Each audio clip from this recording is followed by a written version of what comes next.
Hi guys, today we're going to be revising mixed conditionals, and just to remind you, we're going to be focusing on present and past mixed conditionals, which are actually unreal present and past mixed conditionals, okay?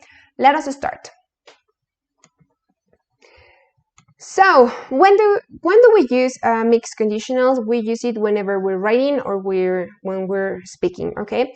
It doesn't matter if it's a really formal essay or it's just a chat with our friends, okay?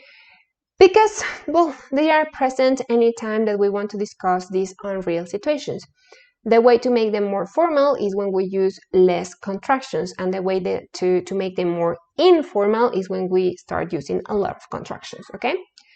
Why do we use mixed conditionals? Because we actually love imaginary situations. As I said before, whenever we have the opportunity to talk or discuss the things that could have been different before, or the things that we could be doing in this moment if we weren't living this situation, well, you know, it always appears like this kind of daydreaming, okay, and these kind of possible solutions, okay?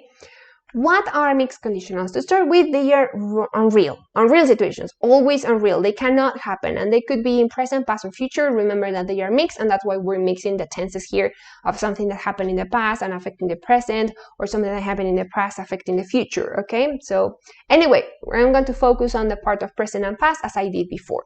Now, before I start with my examples, let me, well, it's a spoiler alert. I want to give a spoiler alert because I base them into this Netflix series that is Money Heist, okay? So I may be giving certain details, and if you haven't watched the TV series, well, I may be spoiling certain parts. Anyway, how do we use mixed conditionals? Well, first of all, as with any kind of unreal conditional, you need to know the reality. And obviously you know it because you know the things that you did, you know the things that you're living, you know how the situation in the world is, okay? So knowing the reality is when you can start imagining new things or unreal situations, okay? So knowing about this gang from Money Heist is that, well, this is a bunch of people who are working for the professor, okay? And the professor is the one who had actually planned everything. And he was really detailed when planning, okay? And because of that, because of his planning, well, after certain problems, obviously, the gang is successful and is rich, okay? And is living a really nice life right now as fugitives, okay? Really difficult to spot, actually, but they are like that. That's the reality, okay? So this person actually planned it super well before. He was really detailed, and he just saw all the possibilities, and that's why they are all rich now, okay? And they are all living their happy lives. Now, knowing these realities, when we can start changing the things, okay? What happens, and that's a theory, okay, the imaginary situation. What happens if this professor hadn't actually planned that detail, okay? So obviously, all these gang wouldn't be rich right now and wouldn't be free. Fugitives, but free. They wouldn't be enjoying their lives in this moment as they are doing it in these pictures, okay? And so, the written example. This is how you mix a part of third conditional with the if clause and the second conditional with the main clause. That is to say that the third conditional is the condition, okay, the cause, and the second conditional would be the consequence. That's why the condition is in the past and the consequence is in the present, and using the same colors. This is my real example. If the professor hadn't carefully planned the heist, the gang wouldn't be rich right now, and fugitives difficult to spot because they are not obviously in jail. Now, it doesn't matter if you change the position of the clauses because you're using them specifically for the third conditional, the if clause, and second conditional for the main clause. It doesn't matter if you start with the other, another way around, you're saying exactly the same. This part of the gang wouldn't be rich right now, and fugitives difficult to spot if the professor hadn't carefully planned the heist. And this is the mixed conditional that we normally use, well, I would say, and most commonly used, okay? Because it's kind of logical, this part of, well, yes, if I hadn't done that thing, how would be my life right now, okay? Anyway, well, some of you asked me for the formula to be a little bit clearer on this part. And this is the thing, okay? For the third conditional, as I said, we're using the if clause, that is to say the if and the hadn't and the verb in past participle, which is a past perfect. And then as the consequence, we have the part of would and then the bare infinitive. For some of you were asking me what is a bare infinitive.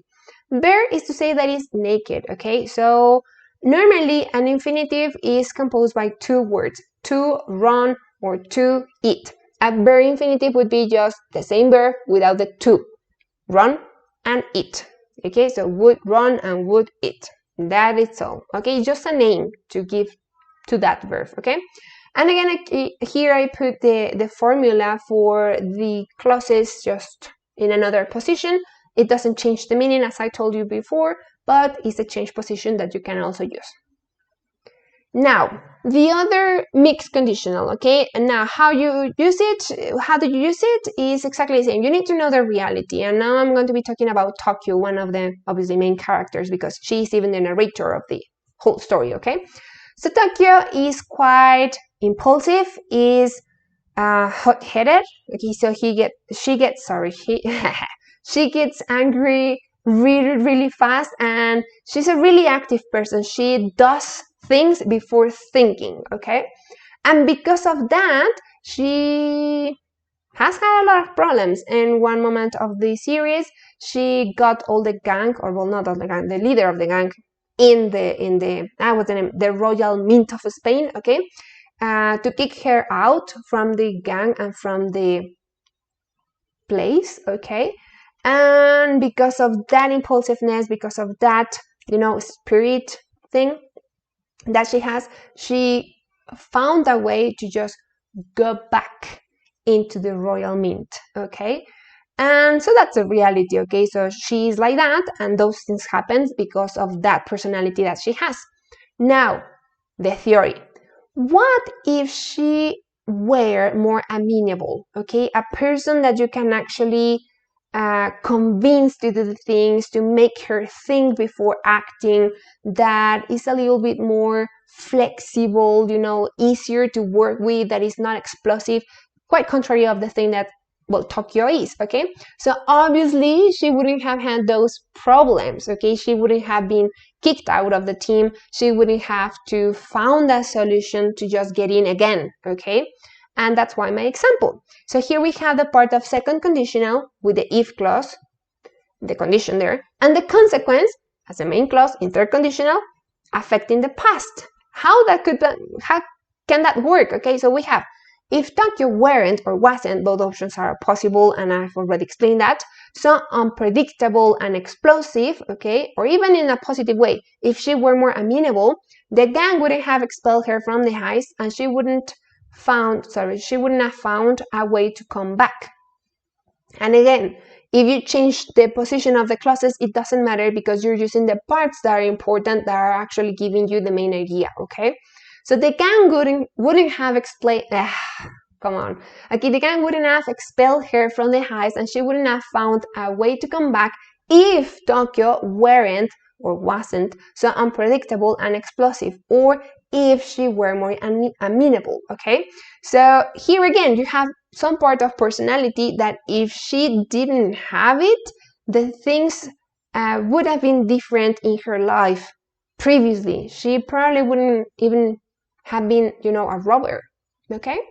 So again, the formulas here in the part of second with the if clause and the third with the main clause. So here you have the part of if, past simple, and then would have, and the verb in past participle. And probably you may relate this infinitive to the thing that we saw with the part of impersonal personal reporting verbs, because I've already told you that whenever you want to give an infinitive with the idea of the past, you need to use a combination of have and the verb in past participle. So you're using exactly the same here. You're using a combination with would and then the have, which is an infinitive, okay, and the verb in past participle. You're giving this idea of the past, okay? And again, if you change the position of the clauses, it doesn't matter. You're saying exactly the same. So hopefully this has been clearer now, and now you can rewatch the video many times just to see, the topic again and again and again until it's quite clear, because actually there's no other explanation, okay, on how the things in the past affect in the present, or the things that in the present can create you a different past. And those are the two mixed conditionals that we revised this year, guys.